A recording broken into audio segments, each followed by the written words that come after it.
Bismillahirrahmanirrahim. Assalamualaikum warahmatullahi wabarakatuh. Bersama saya Siti Nurhidayah binti Abu dari Pelajar Ijazah Sarjana Muda Usuluddin tahun pertama dan sebagai moderator anda pada malam ini. Alhamdulillah, bersyukur kehadirat Ilahi kerana dengan limpah dan kurnianya sama-sama kita dapat berkumpul pada malam ini secara atas talian. Bagi menjalankan forum yang bertajuk memupuk sikap hormat cabaran besar negara. Sebelum saya memulakan sesi forum pada malam ini, suka untuk saya memperkenalkan panel kita. Panel yang bersama kita pada malam ini iaitu Tuan Adnan bin Haji Hashim sebagai Lieutenant Colonel. Pendidikan beliau semasa di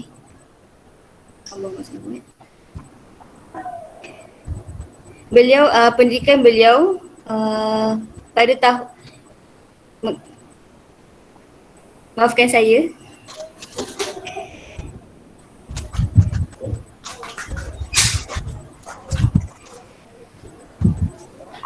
Beliau menyambungkan pengajian diploma pengajian strategik dan pertahanan di Universiti Malaya pada tahun 2008. Kemudian beliau menyambung sarjana pengurusan di universiti yang sama iaitu Universiti Malaya pada tahun 2012. Beliau merupakan sebagai penuntut Maktab Pertahanan Angkatan Tentera Sesiri 41/21. Antara anugerah pencapaian beliau ialah beliau pernah dianugerahkan Pingat Negara Bangsa Bersatu iaitu PNBB pada tahun 2010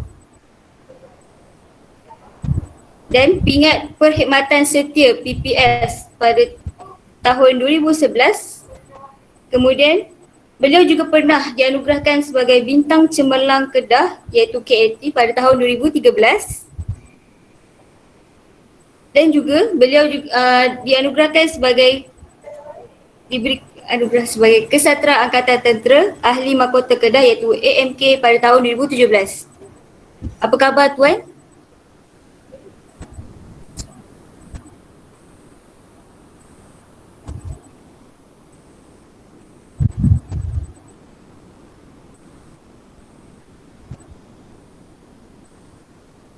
Tuan dengar?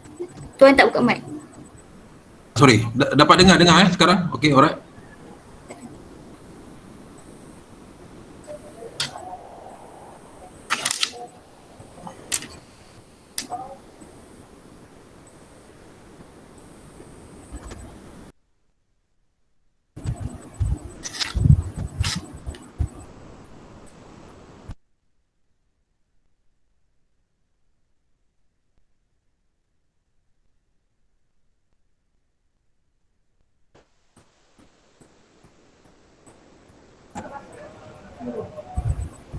Alhamdulillah, yang pengenalan saya tadi tu alright lah, saya pegawai tentera Angkatan Tentera Malaysia, berpangkat Lieutenant Colonel.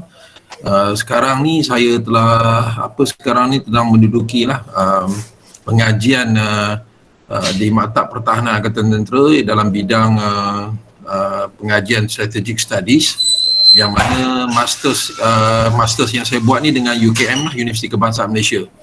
So yang masa Puan Hidayah sebutkan tadi tu adalah masters management di Universiti Malaya.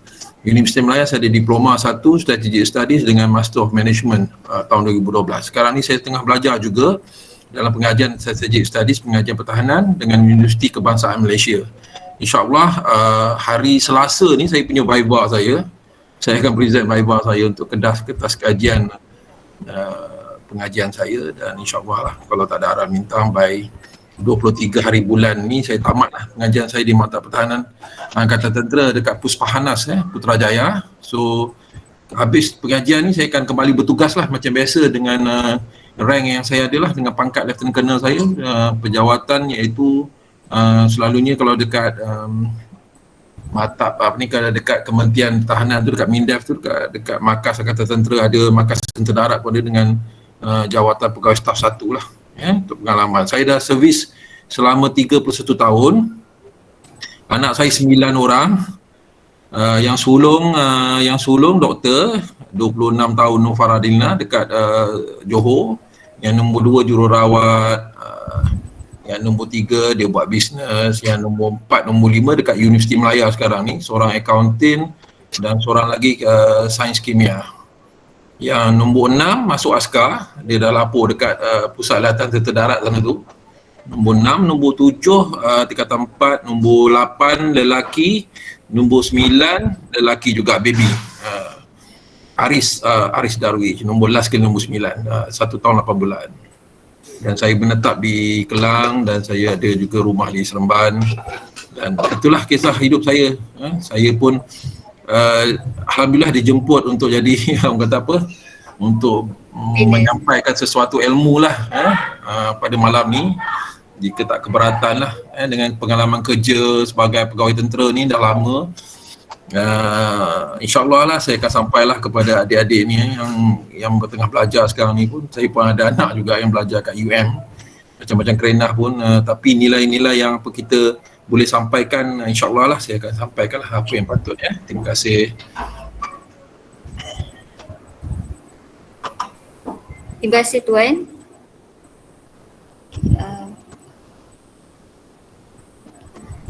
Saya akan teruskan untuk bertanya kepada Tuan soalan yang pertama. Seperti yang kita tahu, terdapat 5 rukun negara di Malaysia, antaranya ialah kesopanan dan kesusilaan, iaitu merupakan rukun negara yang kelima. Saya ingin bertanya kepada Tuan, apakah yang Tuan faham mengenai rukun negara yang kelima ini? Okey, bismillahirrahmanirrahim. Yang pertama, prinsip rukun negara ni penting. Rukun negara ni yang kita faham, kita kena, kalau tiap-tiap sekolah, universiti pun sekarang sekalipun, kita untuk student kita tekankan rukun negara, sebab itu adalah tiang untuk kita pegang amanah kepada dedikasi seseorang tu kan. Okey, prinsip ini menekankan perkembangan personaliti dan tingkah laku seseorang rakyat. Tujuannya adalah untuk membentuk seorang warga negara yang bersopan santun dan bersusila, selaras dengan kempen budi bahasa dan nilai murni yang sedang dijalankan sekarang. Sifat individu yang bersopan santun dan bersusila adalah amat penting dalam konteks perhubungan antara individu satu sama lain dalam masyarakat pelbagai kaum di negara ini. Sikap sopan santun dan susila patut diamalkan bagi membentuk individu dan masyarakat, tak kira apa bangsa pun, supaya mereka ni berdisiplin, bermoral tinggi, yang akan mewujudkan sebuah masyarakat yang harmoni.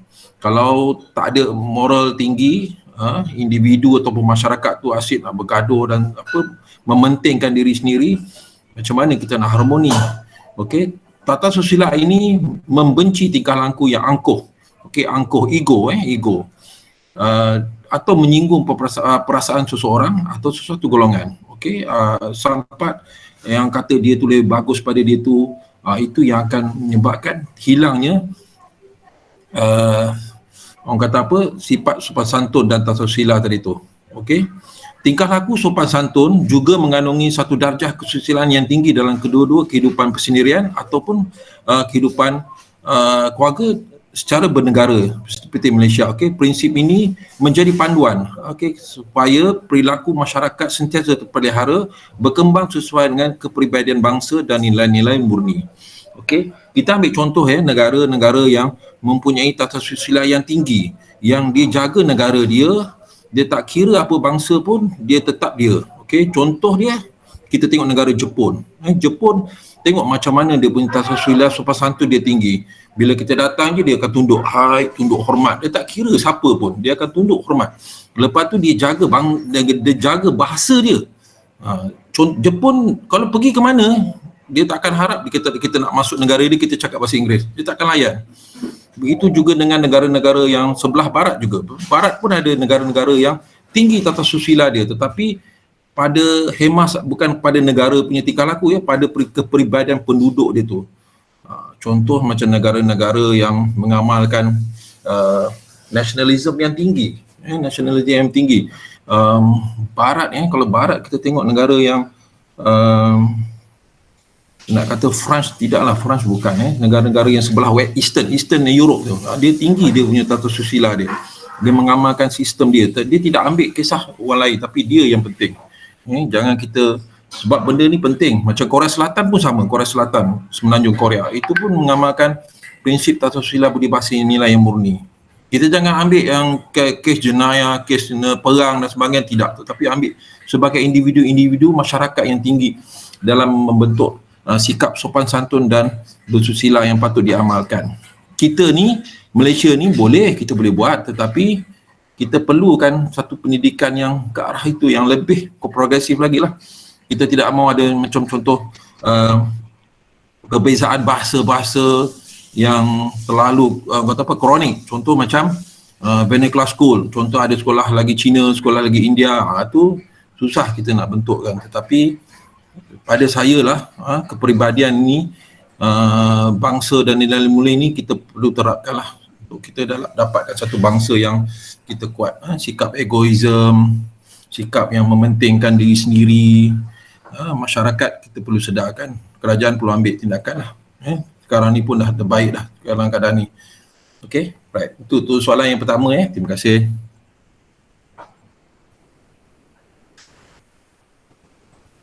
Terima kasih Tuan di atas penjelasan soalan yang pertama.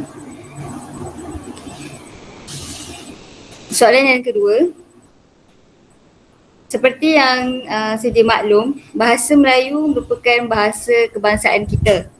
Namun semakin hari, bahasa Melayu dianggap sebagai bahasa asing kerana kebanyakan pihak ibu bapa mengajar anak mereka untuk bertutur dalam bahasa Inggeris sejak kecil lagi. Kerana bagi mereka bahasa Inggeris tu merupakan bahasa yang bertaraf tinggi. Pada pendapat Tuan, apakah kesan terhadap perpaduan kaum di negara kita? Silakan Tuan. Okey, terima kasih. Ini soalan-soalan ni pun baguslah, bagus pendedahan kita dalam menuju ke arah negara yang integration berbagai bangsa ni. Untuk menuju ke arah perpaduan, bahasa Malaysia, bahasa muda kita tidak seharusnya dia nak tirikan kerana penggunaan bahasa lain, contoh bahasa Inggeris dalam masa yang lama akan menggugat kedudukan bahasa Melayu sebagai bahasa rasmi. Bahasa Malaysia bahasa rasmi kita. Pergi ke mana pun lawanlah dalam kata apa, ialah bahasa Malaysia lah, dalam perlembagaan persekutuan, bahasa Malaysia adalah bahasa rasmi. Misalnya penggunaan bahasa Inggeris ni tidak seragam dalam institusi sekolah maupun kekeluargaan akan menjadikan kebudayaan Melayu tidak mampu menjadi teras kebudayaan nasional. Okey, kalau kita gunakan bahasa Inggeris, contoh macam saya lah belajar di mata pertahanan, tesis saya, research paper saya semua dalam bahasa Inggeris, pengajian saya semua dalam bahasa Inggeris, disebabkan kehadiran penuntut-penuntut luar negara. Kita kena ikut bahasa Inggeris. Tapi dalam masa yang sama, college juga galakkan kita gunakan dalam bahasa Malaysia, perbincangan dalam bahasa Malaysia, supaya kita tidak lari sangatlah. Kerana kita menganggungkan bahasa Inggeris ni, kerana kita nak pleasekan penuntut luar negara daripada US, daripada Korea, daripada Singapura dan sebagainya. Tetapi kita mesti college menggalakkan kita gunakan bahasa Malaysia. Dasar penggunaan bahasa Inggeris akan memberi kesan buruk kepada anak-anak luar negara, luar bandar, kerana sistem pembelajaran mereka yang terasing. Seperti yang kita lihat,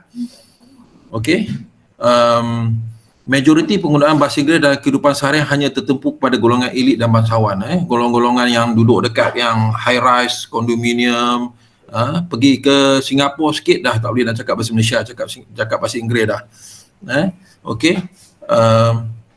Salah satu faktor ketidakharmonian hubungan antara kaum adalah sistem pendidikan yang berbeza yang mempunyai jurusan yang berasingan, di mana setiap kaum mempunyai bahasa ibunda mereka yang berbeza, dan sistem perkuliahan yang terjadi, vernacular school, yang maksud saya tadi mention tadi pada jawapan nombor 1. Okay. Ini adalah jurang yang paling besar yang mana memisahkan para pelajar negara kita daripada sekolah rendah, sekolah menengah saja, sekolah rendah saja, sekolah menengah je dia tak ni, pergi sekolah menengah pun dia mesti vernacular school. Kita pernah highlight benda ni dalam pengajian saya masa di Universiti Melaya, tetapi ini sekolah vernacular ni memang susah kita nak hapuskan sebab ia menyebabkan politik negara lah, vernacular school ni. Sebab kenapa perlu ada sekolah Cina, sekolah Tamil, sedangkan sekolah kebangsaan dah ada, betul tak? Tetapi ini adalah sistem politik yang ada, diwujudkan daripada zaman kita merdeka dulu tahun 1957 sampai sekarang lah. Sebab itulah ada sekolah Cina, sebab ia melibatkan politik. Sangat susah benda ni nak diubah. Dan inilah cabaran yang sebenar bagaimana nak membudayakan bahasa Malaysia tu. Sedangkan ada segelintir masyarakat kita bahasa Cina pun tak boleh cakap bahasa Melayu. Ada pernah jumpa kan? Kita pernah jumpa. Kalau pergi kat Penang tu ada yang tak reti cakap bahasa Melayu pun ada. Even India pun sama. Dekat Kelang ni pun tak reti cakap bahasa Melayu sebab dia sekolah, semua sekolah Tamil aja. Okay, ini adalah jurang yang paling besar. Dan natijahnya ini akan mewujudkan jurang perbezaan antara keluarga, seterusnya membentuk masyarakat yang tidak harmoni. Itu yang ada yang perkauman, isu perkauman, bila politik cakap orang ni cakap orang ni, DAP komunis lah, DAP tu, sebab itulah dia timbul dekat situ. Tidak harmoni dan tidak sehaluan. Selain daripada itu, pengajaran, walaupun dalam satu mata pelajaran dalam bahasa Inggeris pasti akan mengugat segala usaha penterjemahan, pembinaan istilah, penerbitan buku, ilmu berbahasa Melayu dan sebagainya. Impaknya rakyat Malaysia akan jauh ketinggalan dari segi efek kemajuan dan pembentukan negara bangsa. Oleh itu, penggunaan bahasa Melayu di sekolah kebangsaan perlu dijadikan teras utama. Semua paper ke, study ke, buat apa pun, semua dalam bahasa Melayu. Okey, itulah yang terbaiknya. Selain usaha memantapkan standard bahasa Melayu di sekolah vernacular. Okey, sekolah vernacular pun mesti ada bahasa Melayu. Sekolah Tamil ke, sekolah Cina ke, ajar dalam bahasa Melayu. Sebagai pengantara, okey, untuk komunikasi ilmu, saintifik, kebudayaan, perpaduan, dan yang paling penting sebagai pertuturan asas bangsa Malaysia. Okey, kita ambil contoh pada 10 Oktober lalu, okey, Menteri kita Tuan Ibrahim tu membuat kemunculan pada persidangan yang ke-26 Convocation Neraka Kerja Perubahan Iklim Pertubuhan Bangsa-Bangsa Bersatu UNFCCC COP26 dekat Glasgow, England, dengan menyampaikan ucapan dalam bahasa Melayu. Itulah dalam sejarah kita lah. Menteri kita berucap dekat antarabangsa dan menggunakan bahasa Melayu. Sebelum ni tak ada lagi. Semua menteri luar, menteri tu semua cakap dalam bahasa Inggeris. So inilah cara kita nak memartabatkan bahasa Melayu. Yang paling penting saya punya pendapat lah, ni peribadi punya pendapat.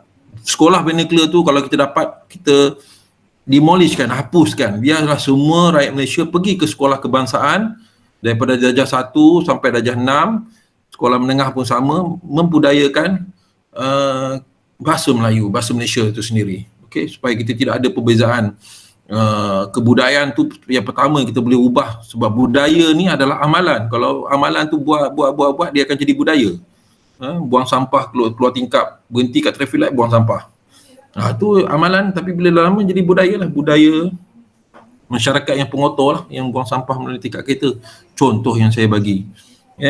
Dan itulah pendapat saya. Saya pun alhamdulillah lah, kita punya menteri pun dah sanggup. Kita tidak akan jadikan satu bahasa Inggeris itu sebagai bahasa yang penting, terlalu penting, yang kita tinggalkan bahasa Malaysia langsung. Itu yang kadang-kadang bila student Melayu jawab bahasa Inggeris dia dapat A, tetapi bila karangan bahasa Malaysia dapat B+, tu tak dia dah hilang lah maknanya tu. Kita tinggikan sangat, kita takut kita ketinggalan. Tak berbahasa Inggeris kita takut kita tak boleh buat kerja. Tak semestinya. Tengok Jepun, Korea, even bangsa-bangsa macam negara-negara Sepanyol, negara-negara seperti Itali, mana dia orang guna bahasa Inggeris? Dia tak guna dalam bahasa Inggeris. Even saya pergi dekat Lebanon dulu pun, dia tak bertutur dalam bahasa Inggeris, dia bertutur dalam bahasa dia. Dia communicate dengan kita, dia pakai interpreter, penterjemah. Dia gunakan cara sistem macam tu supaya dia agungkan bangsa dia. Kita nak menggunakan bahasa Inggeris, kita tidak gunakan bahasa Malaysia. Apa salahnya bahasa Malaysia? Yang rumpun kita Malaysia, Indonesia, even kalau pergi selatan Filipin dekat Mindanao tu, bahasa dia bercakap pun lebih kurang dengan kita juga, tapi cuma dah hilang dah ayat-ayat yang penting-penting. Kita ada kerumpunan bahasa Melayu. Kenapa kita takut? Bukan kita Malaysia seorang je yang guna bahasa Malaysia, Indonesia pun sama. Indonesia lah kan negara yang terbesar, nombor 4 ekonomi dunia sekarang. Indonesia kuat tu. Kenapa kita perlu takut? Bahasa kita dianaktirikan? Tidak. Sebab yang mainkan peranan bahasa Inggeris ni adalah barat lah, adalah western lah. Dia orang yang menentukan menggunakan bahasa kita. Kalau kita tak belajar bahasa dia, kita pergi negara dia, oh no, you baliklah, you tak diterima. Tidak. Kenapa kita terima dia datang sini? Kita agung-agungkan bahasa kita. Itu tak betul lah pada pendapat saya. Kita minta generasi yang sekarang ni, kita kuatkan lagi kita punya semangat, kita pupukkan untuk semangat untuk menjiwai bahasa Melayu sebagai pengantara komunikasi. Sebab tu saya ada argue juga dekat mata pertahanan ni, paper tesis kenapa buat dalam bahasa Inggeris, sedangkan yang student kat UKM yang lain-lain tu buat dalam bahasa Malaysia. Tetapi disebabkan kita punya officers grade punya macam tu kan, yang US punya student kita tu yang dia buat bahasa Inggeris tu, sedikit kepayahan lah kan? Bila bahasa Inggeris nak buat ni, nak ada kena proofreading lah dan sebagainya kan. Itu yang menyebabkan ada kesukaran. So baik kita mewarisi bahasa kita lah dalam semua bidang apa yang kita lakukan, supaya kita mempertabatkan bahasa kita. Alhamdulillah lah yang kita punya menteri pun dah mempertabatkan bahasa kita dekat antarabangsa, supaya bangsa kita ni tidak dianaktirikan lah, tidak diperkotak-atikkan lah oleh barat. Itulah pendapat saya untuk soalan nombor 2. Terima kasih.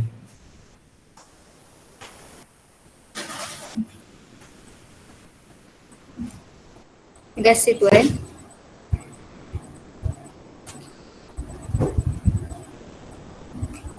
Saya teruskan dengan soalan yang ketiga. Anak muda pada masa kini suka melepak, membuang masa dan tidak menghormati orang lain. Adakah ia memberi kesan yang sangat buruk terhadap negara? Adakah ia memberi kesan yang sangat buruk kepada negara? Saya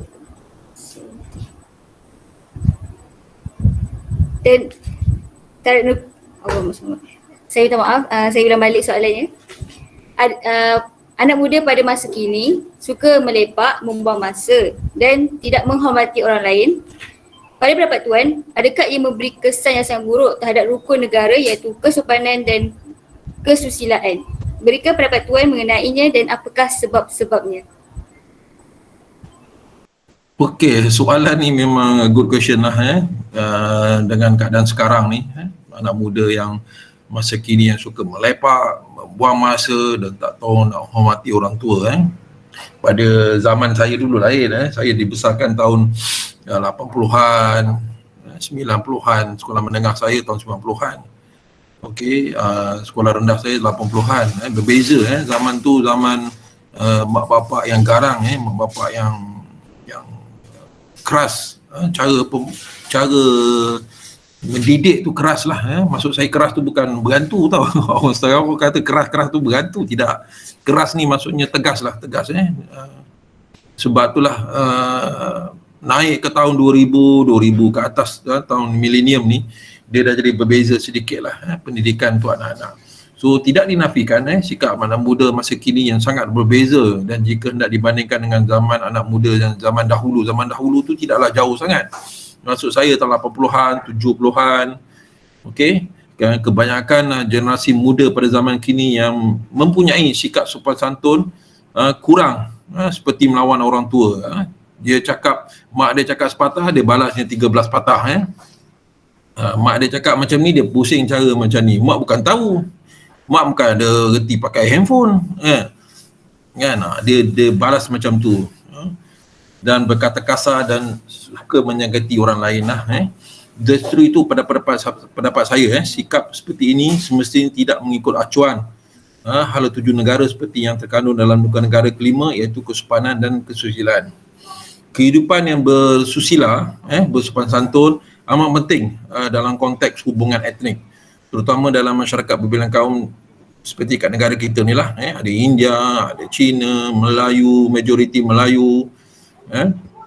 Dan dalam konteks ini, setiap warga negara sewajarnya tahu menghormati orang lain dengan mengawal diri daripada membangkitkan persoalan yang sensitif kepada sesuatu kaum berkaitan dengan kewarganegaraannya, asal keturunannya, bahasa, budaya serta kepercayaan dan agama yang diuniti. Ini benda yang kita kena terapkan kepada generasi sekarang supaya benda yang sensitif-sensitif ni tidak menjadi api tau api dalam sekam besok dia bakar sikit-sikit, lama-lama jadi insiden Mei 13 Mei tahun 1969.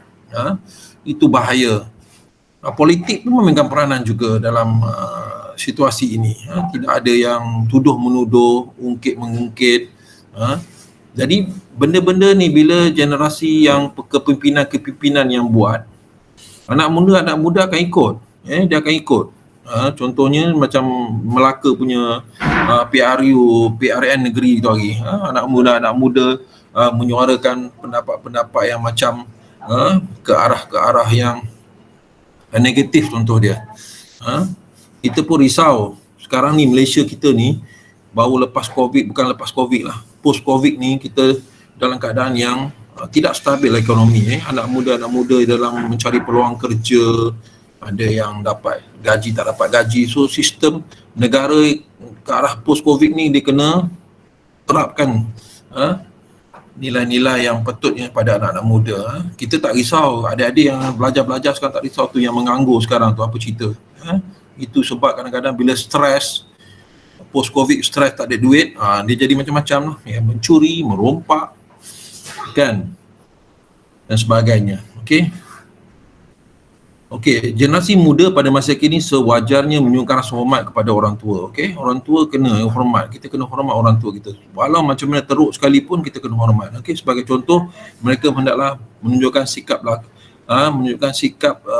tingkah laku yang baik, bercakap lemah lembut, berkata jujur, serta tidak ada perbuatan yang boleh menyakiti perasaan mereka. Macam mana nak pupuk perasaan ini, sikap macam ni? It is like daripada acuan lah, daripada keluarga dia lah. Masyarakat kita ni dia punya bottom line dia daripada keluarga lah, daripada ibu bapa. Bawa naik ibu bapa, bawa kepada macam contoh komuniti, bawa kepada masyarakat, kampung jadi desa kampung jadi bandar jadi bandaraya jadi negeri. Dia akan menjadi besar jadi negara lah. So prinsip yang kelima ni, kesopanan dan kesusilaan ni, prinsip yang kelima dalam rukun negara ni sangat penting untuk diterapkan sebagai panduan kepada seluruh masyarakat supaya perilaku masyarakat sentiasa terpelihara dan berkembang sesuai dengan kemajuan dan pembangunan tamadun negara yang berasaskan kepribadian bangsa dan nilai murni. Secara keseluruhan, ibu bapa perlu sentiasa menunjukkan contoh yang baik lah, datang daripada ibu bapa. Salah anak dia adalah salah ibu bapa dia, dan kepada anak mereka dengan nilai yang murni yang baik dan mula bercambah sejak kecil jika dijadikan sebagai teras dalam isu keluarga dan masyarakat, kehidupan masyarakat. Sebagai contoh, tahun 80-an kebanyakan keluarga bapa dia seorang saja kerja, mak tak kerja.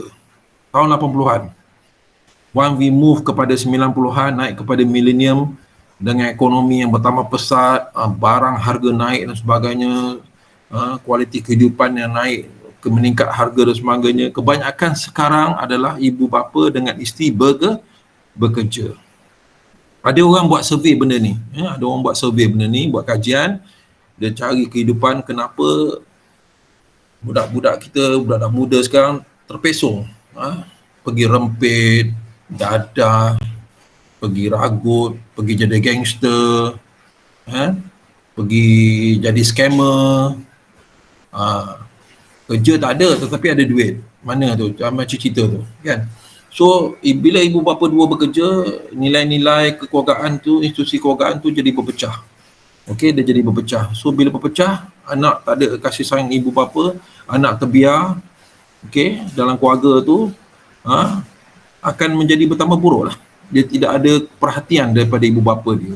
Lagi-lagi kalau worse, ibu bapa bercerai sekarang ni. Kan kan lepas COVID ni banyak ni statistik cerai berai ni. Ya. Itulah yang kat mana negara nak betulkan tu. Kita nak betulkan tu. Okey. Kalau saya balik contoh semalam daripada Melaka semalam. Saya lewat sikit semalam, saya balik malam semalam. 3 siri lumba motor saya bertembung daripada Melaka sampai ke Elite, sampai ke KLIA. Lebuh Raya KLIA Elite tu kan nak menuju ke Kelang rumah saya. 3 siri lumba motor. 3 siri lumba motor. Tiga kumpulan lah lumba motor. Satu saya jumpa kat Melaka sebelum sampai Pedas Linggi. Satu lagi saya jumpa dekat Nilai. Satu lagi saya jumpa selepas pada KLIA. Lumba motor malam-malam. Saya tanya adik-adik lah, ada tak dalam tu orang Cina, orang India? Berapa orang boleh kira? Yang lain agak siapa budak-budak ada tu? Yang lumba motor tu? Melayu. Yes, mesti Melayu lah jawapan dia. Siapa yang patut jaga dia tu kan? Ibu bapa kan? Tetapi benda tu lah yang berlaku. Itu kita tak tahulah nak cari salah kat mana, tetapi benda tu kalau kita buat pengajian dalam pengajian kata apa ke masyarakat dan ada dia punya macam saya punya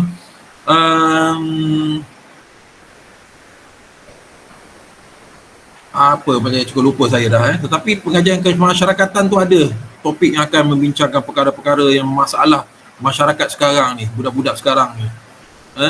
Kalau main handphone daripada pagi sampai petang pun ada juga. Itu pun bahaya juga. Kan?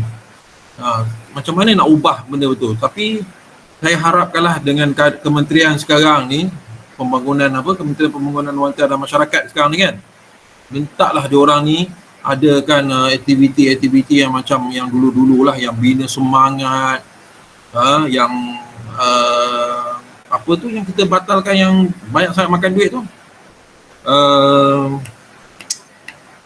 Alamak, saya lupa saya yang pergi kamp tentera tu, apa nama tu? Yang latihan tentera tu 6 bulan tu, 3 bulan tu, panggil apa tu? Ni khidmat negara. Yes, latihan khidmat negara. Kan dah dibatalkan sekarang kan, tak ada dah kan. Semenjak tukar kerajaan. Tapi kalau ada benda-benda macam tu, kita boleh susutkan masalah-masalah yang timbul. Okey, yang membuang masa lepak-lepak ni, yang race motor ni, kita boleh kurangkan dia ni. Latihan khidmat negara tu penting. Macam Singapura, dia orang tak berhenti latihan khidmat negara ni.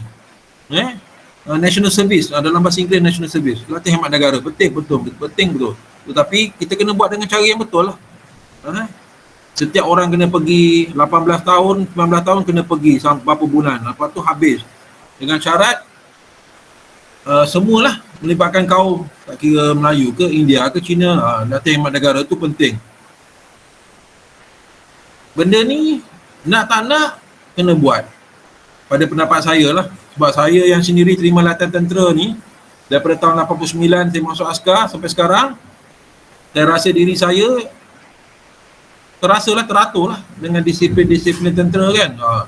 Kalau kita tak ada disiplin, kita tidak menepati masa, kita tidak hormat bos, kita tak erti nak kawal cakap kita. Dalam tentera diajar tu cara-cara bercakap, cara-cara hormat, disiplin lah. Sebab tu disiplin tu membentuk jiwa seseorang, perwatakan seseorang. Disiplin. Kalau kita tak ada disiplin, kalau kita tak ada tu, jangan katakan sopan santun, jangan katakan tata susila, itu semua jauh lah, memang tak ada lah. Okey, contoh-contoh negara yang lambat, adik-adik kalau contoh-contoh negara yang lambat ke arah rukun negara ni, yang nombor 5 ni, yang jauh yang lambat, negara-negara Afrika tu, negara-negara Afrika tu, kesupanan dan kesusilaan tu memang jauh. Dia orang jaga puak je. Kalau puak dengan puak yang kiri tak betul, perang lah. Itu yang penghapusan etnik kaum dekat Afrika banyak. Tak nak dengar kata kerajaan, dia jadi rebel, jadi pemberontak pun banyak. Itu negara-negara Afrika, negara-negara yang amalan terhadap sikap sopan santun, ketatakesusilaan yang kurang. Kongo, negara-negara seperti Rwanda, sekarang ni Somalia yang pernah UN masuk dulu kan, gagal, UN pun lari keluar daripada Somalia, yang tak dengar cakap, yang tak ada pendidikan, yang cakap dia je betul. Negara Arab pun sama, ada negara pilih yang degil-degil tu. Sebab pembentukan generasi muda dia orang tidak ke arah yang orang kata apa, yang komprehensif lah, yang tak, negara yang tak tegas, kerajaan yang tak tegas, negara tak tegas, kerajaan kucak-kacir, masyarakat pun hancur lah. Banyak negara Afrika macam itulah, yang negara-negara belah tengah tu, Ghana, Rwanda yang pernah berperang sesama puak kaum. Kita tak nak kita macam tu Malaysia. Melayu berperang dengan China, Melayu berperang dengan India. Kita tak nak, betul tak? Sebab kita tak tahu sampai bila negara akan aman. Kalau kita tak teraskan benda ni terhadap rukun negara ni, kita tak bentukkan semangat kecintaan kepada negara, benda tu mungkin akan berlaku. Sebab tu negara-negara yang kuat, nasionalisme dia, negara, contoh negara yang paling kuat, Jepun, Korea, kuat tu. Orang pelik-pelik je, negara dia orang yang tak betul je keluar baris. Negara Indonesia, sebelah kita je, kuat nasionalisme dia, betul tak? China berniaga kat sana tak hidup, sikit-sikit je. Toke-toke semua orang Melayu besar-besar Indonesia, dia tak bagi China Kalau kita kat sini, kita habis lah kan. Tapi tak, itu pendapat saya lah, pendapat pendirian saya, supaya kita jaga rukun negara kita yang kelima ni. Kalau kita jaga daripada pertama sampai kelima, kita kat negara maju lah. Kenapa kita wawasan 2020 kita tak capai kan? Negara maju, Tun Mahathir buat wawasan 2020, naik seorang lagi menteri pula, Perdana Menteri pula, tukar pula, tambah lagi 20-30 pula, naik seorang lagi, tambah pula 20-50. Dia makin lama makin tambah nak jadi negara maju. Kenapa kita tak boleh jadi negara maju? Sebab inilah prinsip-prinsip yang dekat rukun negara yang kita tak ikut, kita tak buat. Kita lemah dalam mengimplementasikan benda ni. Kalau kita buat betul-betul, tengoklah negara Jepun kena bom, betul kena bom kan, 2 biji kan, bom atom. Berapa ratus ribu mati. Tengok bandar dia sekarang macam mana? Tengok Korea Selatan macam mana? Kan, kita boleh jadi macam tu. Kita ada minyak, kita ada sawit, kita ada macam-macam, kita ada Malaysia ni. Kita sepatutnya dah kaya lama dah, tetapi ialah mungkin politik kita yang tak kuat, bertukar kerajaan, itu yang jadi kita macam ni lah. InsyaAllah lah. Sekarang orang fight gaji nak naik, kenapa gaji minimal 1,200, mana cukup. Rumah sewa dah 500, kereta 400 dah 900, takkan bil api air 300, 1,200 nak hidup macam mana? Orang fight semua, kita fight semua sekarang. Masyarakat kita kena kuat lah, supaya kita boleh menentukan 20-30 ke 20-40 ke kita jadi negara maju tu Allahuakbar. Tetapi untuk adik-adik yang tengah belajar sekarang ni, itulah sebab-sebabnya yang kita kena ada. Kita kena strong, kita kena hapuskan sekolah-sekolah yang vernacular tu, supaya kita satu titik permulaan untuk belajar tu bermula pada satu line aja, bukan ikut 3 cabang jalan. Kita ikut satu jalan aja, barulah kita kuat. Dapat kalau penyapu lidi tu sebatang lidi patah kan, kalau satu rumpun lidi tu cuba bengkok tak akan patah. Itulah prinsip yang kita akan guna. Itu pendapat saya lah. Dalam arti kata saya, 3 soalan tadi tu saya berjawab atas pengalaman juga, atas apa yang saya belajar dalam perkhidmatan saya selama 31 tahun. Terima kasih kepada Nur Atirah binti Ismail Aziz, yang adik yang menjemput saya lah. Terima kasih Ketua Puan Hidayah jugalah, dia menjemput saya pada malam ini untuk menyampaikan apa pandangan, pendapat saya kepada 3 soalan itulah.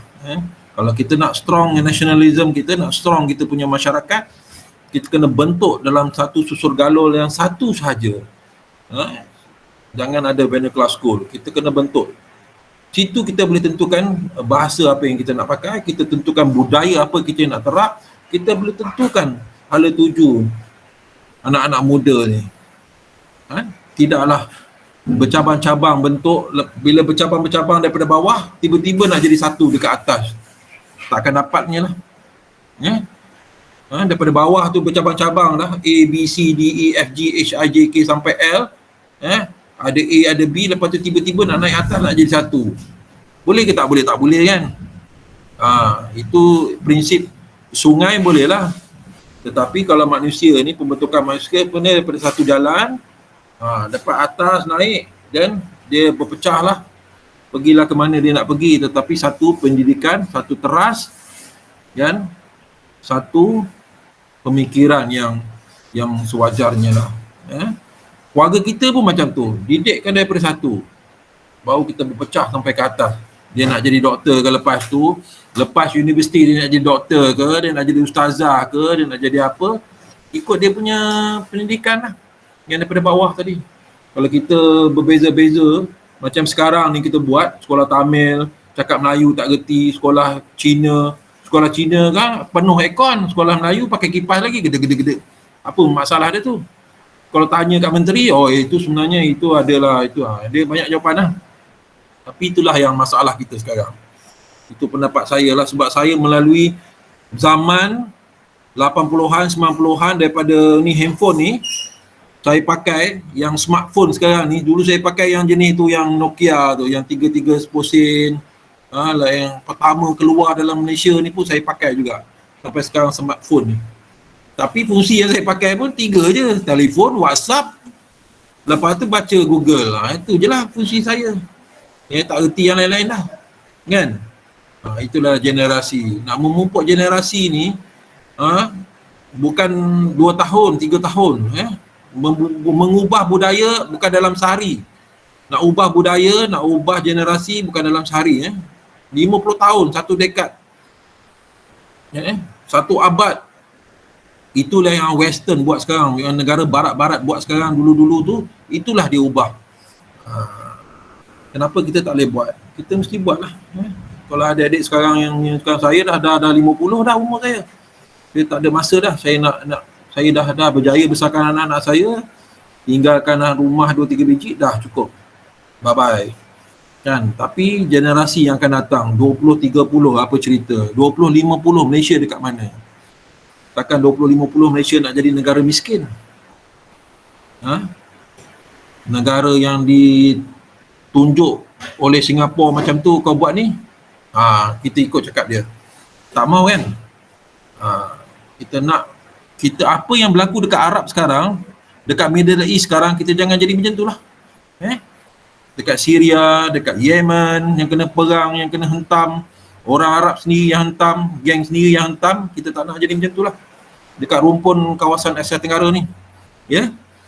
Itu pesan saya lah kepada adik-adik. Walaupun saya nampak kat sini banyak yang perempuan, tapi suara perempuan ni suara keramat lah. Boleh membentukkan negara tu. Alright, kita tak nak jadi macam negara barat, negara-negara Arab tu. Kesian dia orang. Tak ada siapa nak tolong. Siapa nak tolong sekarang? Siapa berani kata nak tolong pergi betulkan Syria tu, betulkan Yemen tu? Tak ada siapa pun. Kalau dah jadi macam tu, wallahu alam lah. Terserah kepada takdir lah. Okey, alright. Ucapan terima kasih lah kepada semua yang sanggup mendengar hujah saya ke apa ke, celoteh ke. Adik-adik, harap-harap adik-adik semua berjaya lah dalam pelajaran masing-masing, pengajian ni. Yang penting pesan pakcik lah, pesan pakcik, belajarlah sebab sekarang ni adalah satu zaman yang mana generasi sekarang ni berlumba-lumba, semua berlumba-lumba. Dia nak yang terbaik aja. Kerja pun, kerajaan pun, dia tengok juga CGPA berapa. Dia tengok CGPA tu, dia tak tengok degree tu saja, dia tengok CGPA tu berapa. Kurikulum tu dah tengok, dia tengok situ. Lepas tu interview perwatakan kita. Perwatakan tu juga memainkan peranan. Sebab perception yang pertama, dia tengok kita punya dressing, dia tengok kita punya cara kita bercakap, dia tanya soalan boleh jawab, tu okey lah tu. Macam tu lah cerita dia. Berusahalah seelok-eloknya dapatkan apa yang dia cita-citakan. Pesan saya. Okey, itu saja daripada saya. Terima kasih. Assalamualaikum warahmatullahi taala wabarakatuh. Terima kasih diucapkan kepada Tuan di atas perkongsian yang sangat padat dan bermanfaat pada kami semua pada malam ini. Dan terima kasih juga kepada Tuan kerana sudi meluangkan masa bersama kami bagi menjalankan forum pada malam ini.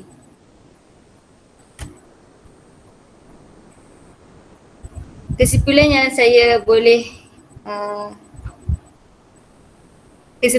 saya boleh katakan di sini ialah sangat penting untuk kita memupuk sikap kesopanan dan kesesuaian dalam diri bagi memartabatkan, bagi memajukan lagi keharmonian negara, kestabilan negara, dan penting juga kepada ibu bapa untuk memupuk sikap kesopanan ni dalam diri anak-anak mereka sejak kecil lagi, supaya anak mereka lebih terdidik dan insyaAllah anak mereka akan menjadi seorang yang berjaya dan boleh memimpin negara agar negara lebih terjamin, lebih maju dan berkembang dengan sikap hormat, dengan sikap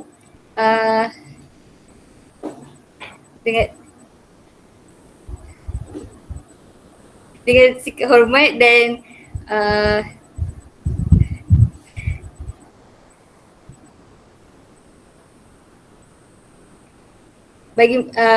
bagi menerapkan lagi sikap hormat dan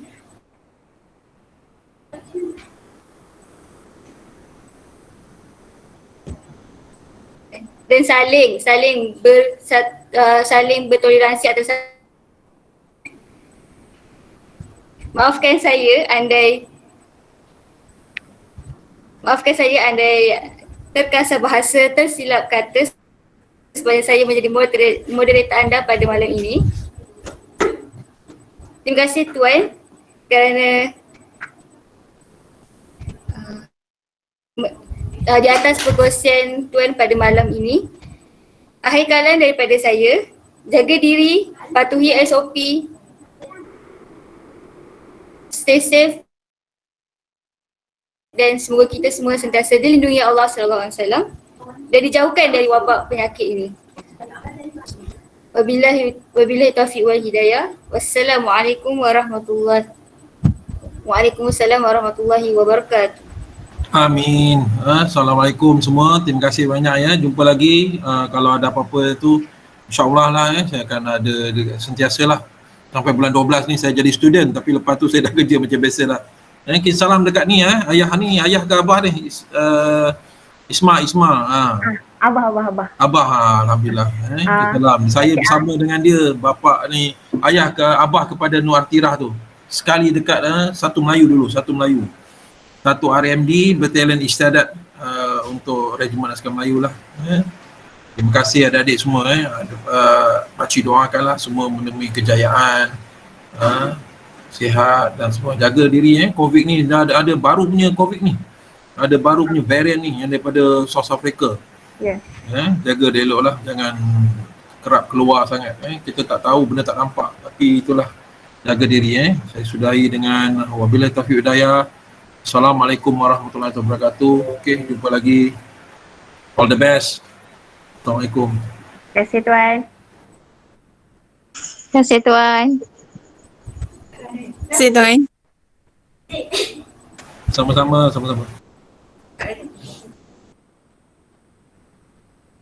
Boleh live dah ni? Gambar. Oh, okey, sekejap. Sebelum Tuan live, kita bergambar dulu Okey, sekejap. Okey, 1, 2, 3. Okey, terima kasih Tuan. Terima kasih Tuan. Sama-sama. Okey, alright. Saya live. Terima kasih. Assalamualaikum. Salam. Assalamualaikum.